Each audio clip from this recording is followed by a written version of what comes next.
ಇಂದೇ ಡೌನ್ಲೋಡ್ ಮಾಡಿ ಮತ್ತು ನಿಮ್ಮ ನೆಚ್ಚಿನ ಶೋಗಳನ್ನು ಆನಂದಿಸಿ.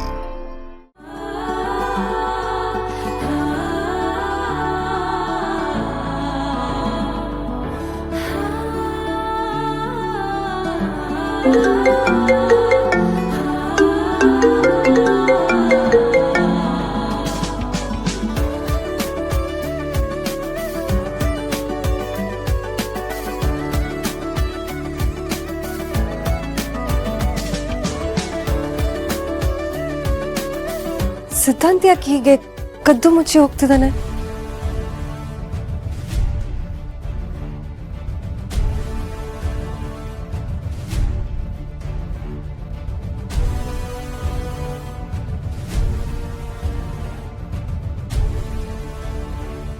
ಇವನೆಲ್ಲ ಹೋಗ್ತಿದ್ದಾನೆ?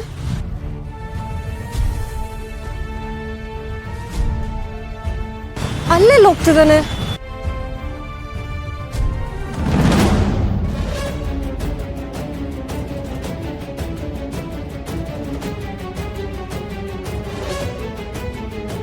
ಏಯ್, ನೀನು ಮಾಸ್ಕ್ ಹಾಕೊಂಡು ಓಡಾಡ್ತಿದ್ರೆ ನನಗೆ ಗೊತ್ತಾಗಲ್ಲ ಅನ್ಕೊಂಡಿದ್ಯಾ? ಅಯ್ಯೋ ಸರ್, ನಾನೇನು ಮಾಡಿದೆ ಸರ್? ನಿಮಗೆ ಪಾಪದ ಒಂಥರ ಕಾಯ್ಕೊಂಡು ನಿಂತಿದ್ದೀನಿ ಸರ್. ಮತ್ತೆ ಹಳೆ ಬಿಸ್ನೆಸ್ ಶುರು ಹಚ್ಕೊಂಡಿದ್ಯಾ? ಲಾಸ್ಟ್ ಟೈಮೇ ನಿನಗೆ ವಾರ್ನ್ ಮಾಡಿದ್ದೀನಿ, ನೆನಪಿದ್ಯಾ? ಹೆದರ್ಕೊಳ್ಬೇಡಿ ಸರ್, ಈ ಸತಿ ನಿಮಗೆ ಯಾವ ಪ್ರಾಬ್ಲಮೂ ಆಗಲ್ಲ. ಆಕ್ಚುಲಿ ನಿಮಗೂ ಶೇರ್ ಇದೆ.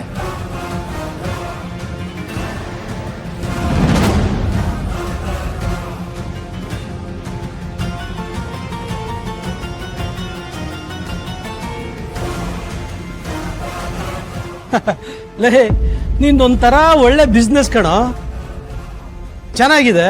ನನ್ನ ಮಗಂದು ಇನ್ವೆಸ್ಟ್ಮೆಂಟೇ ಇಲ್ಲ. ಹುಡುಗಿರನ್ನು ಮದುವೆ ಆಗೋದು, ಅವ್ರ ಹತ್ರ ಇರೋ ದುಡ್ಡೆಲ್ಲ ಕಿತ್ಕೊಳ್ಳೋದು, ಯಾರಿಗೂ ಗೊತ್ತಾಗದೆ ಇದ್ದಂಗೆ ಒಂದೊಳ್ಳೆ ಜಾಗಕ್ಕೆ ಕರ್ಕೊಂಡೋಗಿ ಅವ್ರನ್ನ ಬಿಟ್ಬಿಟ್ಟು ಓಡೋಗೋದು.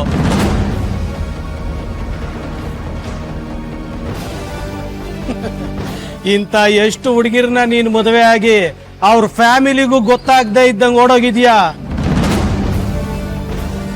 ಎಲ್ಲ ನನ್ನ ಹತ್ರ ಲೆಕ್ಕ ಇದೆಯಮ್ಮ, ಲೆಕ್ಕ ಇದೆ. ನಿನಗೆ ಯಾರಿಗೂ ಗೊತ್ತಾಗಬಾರ್ದು ಅಂತ ತಾನೇ ಮಾಸ್ಕ್ ಹಾಕೊಂಡು ಓಡಾಡ್ತಾ ಇರೋದು. ನಿಮಗೆ ಗೊತ್ತಿಲ್ದಿರೋದು ಏನಿದೆ ಹೇಳಿ ಸರ್? ನೀವೇ ಹೇಳಿ. ಮೋಸ ಹೋಗೋರು ಇರೋವರೆಗೂ ಮೋಸ ಮಾಡೋರು ಇದ್ದೇ ಇರ್ತಾರಲ್ಲ ಸರ್. ಇದ್ರಲ್ಲಿ ನಮ್ಮಂತವ್ರ ತಪ್ಪೇನಿದೆ ಸರ್? ಅಯ್ಯೋ ಪಾಪಿ, ಒಳ್ಳೆ ಒಂಥರ ಮುಕ್ಕೋಡ ಹಾಕೊಂಡು ಬಂದಿರೋ ನಯವಂಚಕ ನೀನು. ದುರ್ಗಾನ ಮದ್ವೆ ಮಾಡ್ಕೊಂಡು ಬೇರೆ ಹುಡುಗಿ ಇರ್ತಾರ ಯಾರಿಗೂ ಸಿಗ್ದಿರೋ ಜಾಗದಲ್ಲಿ ಬಿಟ್ಟು ಹೋಗ್ಬೇಕು ಅನ್ನೋ ಪ್ಲಾನಾ? ಇಲ್ಲ, ಈ ವಿಷಯನ ನಾನು ದುರ್ಗಂಗ್ ಹೇಳ್ಬೇಕು. ಅವಳೇನಾದ್ರೂ ಈ ಮದ್ವೆ ಆದ್ರೆ ಅವಳ ಜೀವನ ಸರ್ವನಾಶ ಆಗೋದು ಗ್ಯಾರಂಟಿ. ಇಲ್ಲ, ಹಾಗಾಗ್ಬಾರ್ದು. ನಾನು ಈ ವಿಷಯ ದುರ್ಗಂಗ್ ಹೇಳಲೇಬೇಕು.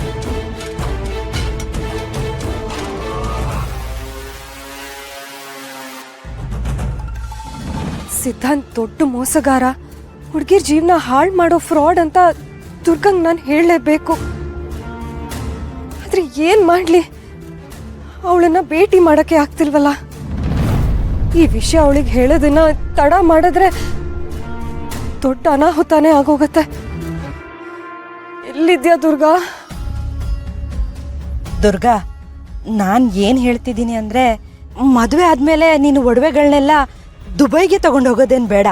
ಅಲ್ಲಿ ಅದ್ರ ಅವಶ್ಯಕತೆ ಇರಲ್ವಲ್ಲ, ಅದಕ್ಕೆ. ಮದುವೆ ಆದ್ಮೇಲೆ ಒಡವೆಗಳನ್ನೆಲ್ಲ ನಮ್ಮನೇಲಿ ಇಟ್ಟು ಹೋಗು, ನಾನ್ ಜೋಪಾನವಾಗಿ ನೋಡ್ಕೊಳ್ತೀನಿ.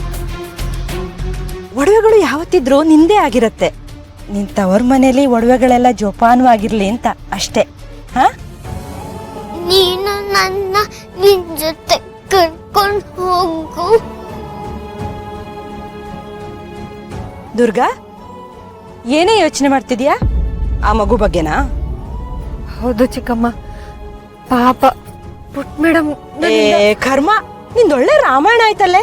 ನಾಳೆ ಮದುವೆ ಇಟ್ಕೊಂಡು ಬೇರೆಯವ್ರ ಮಗು ಬಗ್ಗೆ ಯೋಚನೆ ಮಾಡ್ತಿದ್ಯಲ್ಲೇ. ಏನು ಜೀವನ ಪೂರ್ತಿ ಆ ಮಗು ಸೇವೆ ಮಾಡ್ಕೊಂಡೇ ಇರ್ತೀಯಾ? ನೋಡೆ, ಅದು ಬೆಳೆಯೋ ಮಗು.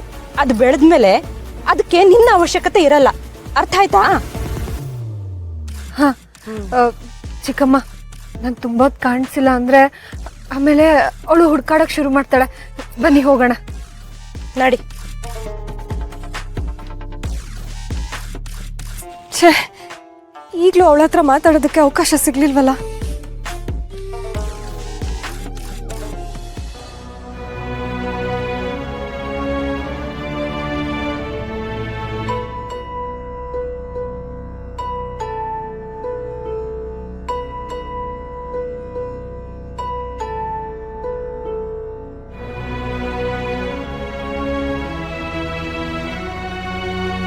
ಶಾನ್ವಿ, ಇದನ್ನ ಹಿತ್ತಾಕೊಡು. ಅಂಬಿಕಾ ಹಾಡಿರೋ ಲಾಲಿ ಹಾಡಿನ ಕ್ಯಾಸೆಟ್ನ ರಿಪೇರ್ ಮಾಡಿಸಿದ್ದೀನಿ. ಇನ್ನು ಮುಂದೆ ಹಿತ ಅವಳ ಅಮ್ಮನ ವಾಯ್ಸ್ನ ಮತ್ತೆ ಕೇಳ್ಬೋದು. ಅಣ್ಣ, ಇದನ್ನ ನೀನೇ ಅವಳಿಗೆ ಕೊಡ್ಬೋದಲ್ವಾ? ಈ ಕ್ಯಾಸೆಟ್ ರೆಡಿ ಆಗಿದೆ ಅಂತ ಅವಳಿಗೆ ಗೊತ್ತಾದ್ರೆ ಅವಳು ತುಂಬಾ ಖುಷಿ ಪಡ್ತಾಳೆ. ಇಲ್ಲ ಶಾನ್ವಿ, ಇದನ್ನ ನಾನು ಕೊಟ್ರೆ ಅವಳು ತಗೊಳ್ಳಲ್ಲ. ಇವತ್ತು ಮಾಲಲ್ಲಿ ಅಣ್ಣ, ಅವಳಿನ್ನೂ ಚಿಕ್ಕ ಹುಡುಗಿ, ಏನ್ ಮಾತಾಡ್ಬೇಕು ಏನ್ ಮಾತಾಡ್ಬಾರ್ದು ಅಂತ ಅವಳಿಗೆ ಗೊತ್ತಾಗಲ್ಲ. ನೀನ್ ಅದನ್ನೆಲ್ಲ ಮನ್ಸಿಗೆ ಹಚ್ಕೊಳಕ್ ಹೋಗ್ಬೇಡ ಪ್ಲೀಸ್. ಆದರೆ ಮಕ್ಕಳು ಯಾವತ್ತೂ ಒಳಗೊಂದು ಹೊರಗೊಂದು ಮಾತಾಡಲ್ಲ ಶಾನ್ವಿ. ಅವ್ರ ಮನಸ್ಸಲ್ಲಿ ಏನಿರುತ್ತೋ ಅದೇ ಆಚೆಗೆ ಬರುತ್ತೆ. ಇದನ್ನು ಅಷ್ಟೆ, ಅವಳ ಮನಸ್ಸಲ್ಲಿ ಏನಿತ್ತೋ ಅದನ್ನೇ ಹೇಳಿದ್ಲು. ಆದ್ರೂ ಅಣ್ಣ, ಹಿತ ಶಾನ್ವಿ ಪ್ಲೀಸ್ ಇದನ್ನ ತಗೊಂಡೋಗಿ ಹಿತನ್ ಕೊಡು. ಫೈನ್.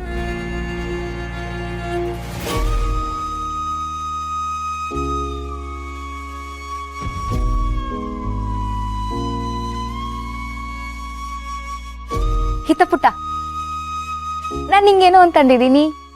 ಏನ್ ಗೊತ್ತಾ? ಟನ್ ನನ್ನ ಹತ್ರ ಏನಿದೆ ನೋಡು. ಅಮ್ಮ ಲಾಲಿ ಹಾಡು.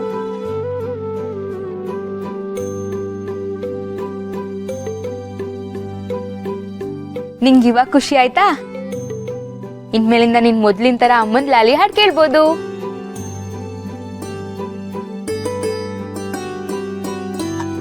ಅಮ್ಮ ಹಾಡ್ತಿದ್ಲು, ಅವಳು ನನ್ನನ್ನು ಬಿಟ್ಟು ಹೋದ್ಲು.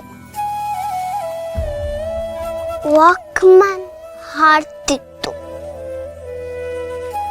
ಅದು ಹಾಳಾಗೋಯ್ತು.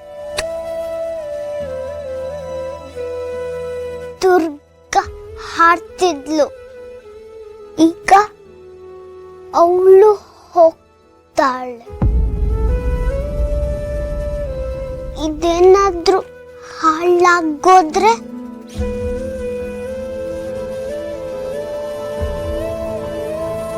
ಸಾರಿ ಕಂದ, ನೀನು ಖುಷಿ ಪಡಿಸ್ಬೇಕು ಅಂತ ನಾನು ಏನೇ ಮಾಡೋಕ್ಕೆ ಹೋದ್ರು ಕೊನೆಗೆ ನಿನಗೆ ನನ್ನಿಂದ ಬೇಜಾರೇ ಆಗುತ್ತೆ.